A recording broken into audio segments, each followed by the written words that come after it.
So final గా after surgery మనం చేసిన లేకపోతే ఇది డిటెక్ట్ అయిన తర్వాత క్యూర్స్ ఎలాంటివి తీసుకోవాలంటారు? Piles, what are the causes of piles అని అడుగుతారు చాలా మంది. దీనికి ఏంటంటే పైల్స్ ఎప్పుడు constipation is the very important cause. అంటే మలబద్ధకం వచ్చిందంటే ఉందంటే ప్రెషర్ పెడుతూ వస్తుంది, most important cause. Water intake తక్కువ ఉంటే పైల్స్ కి ప్రెసిపిటేట్ చేస్తుంది. ఫైబర్ ఫుడ్ తక్కువ తింటే పైల్స్ ఫార్మేషన్ ఎక్కువ ఛాన్స్ ఉంటుంది. నెంబర్ 4 ఏంటంటే సమ్ డిసీజెస్ లైక్ అసైటిస్ అంటాం, లివర్ పాడైపోయి నీరు చేరిపోతుంది. Pregnancy is an important reason where piles forms. Piles లో ప్రెషర్ ఉంటుంది. బేబీ 5 months తర్వాత బేబీ ప్రెషర్ పెల్విస్ మీద ఎగ్జర్ట్ అవుతుంది. బేబీ ప్రెషర్ అంటే ఒక కింద పైల్స్ ఫార్మ్ అవుతాయి. కొంతమంది మదర్స్ వస్తుంటారు మా దగ్గరికి, ప్రెగ్నెన్సీ టైంలోనే పైల్స్ ఎక్కువ అవుతుంటుంది. ఆఫ్టర్ ప్రెగ్నెన్సీ పైల్స్ బాగా పెద్ద అయిపోయి బయటకు వచ్చేస్తాయి. We have to attend to them before and during pregnancy. మీరు చూస్తే కూడా మంచి డాక్టర్ దగ్గరికి వచ్చి ఎక్స్పీరియన్స్ ఉన్న డాక్టర్, ఈ సబ్జెక్ట్ లో తెలిసిన వాళ్ళు ప్రాక్టాలజిస్ట్ అంటాం.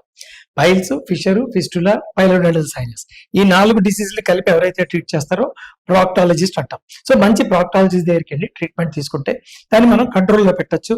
ఆఫ్టర్ ప్రెగ్నెన్సీ ఇంకా పర్సిస్ట్ అయ్యాయి అంటే దానికి సర్జరీ చేయొచ్చు. కొన్ని హార్మోన్స్ అవి చేసుకుని, కొన్ని డ్రగ్స్, కొన్ని యాంటీ క్యాన్సర్ డ్రగ్స్ ఇలాంటివన్నీ, అండ్ హార్ట్ కోసం బ్లీడింగ్ ఆపడం కోసం ఇస్తాము కొన్ని మందులు. వాటి నుంచి కూడా మీకు పైల్స్ ఫార్మేషన్ ఎక్కువ ఛాన్స్ ఉంటుంది. గాల్బ్లాడర్ స్టోన్ వచ్చింది అంటే దీనికి సర్జరీ అని డిసైడ్ అయితే liver function test, bleeding time, prothrombin time అన్ని టెస్టులు చేస్తాం. పేషెంట్ కార్డియాక్ ఫిట్నెస్ అవి చూస్తాం.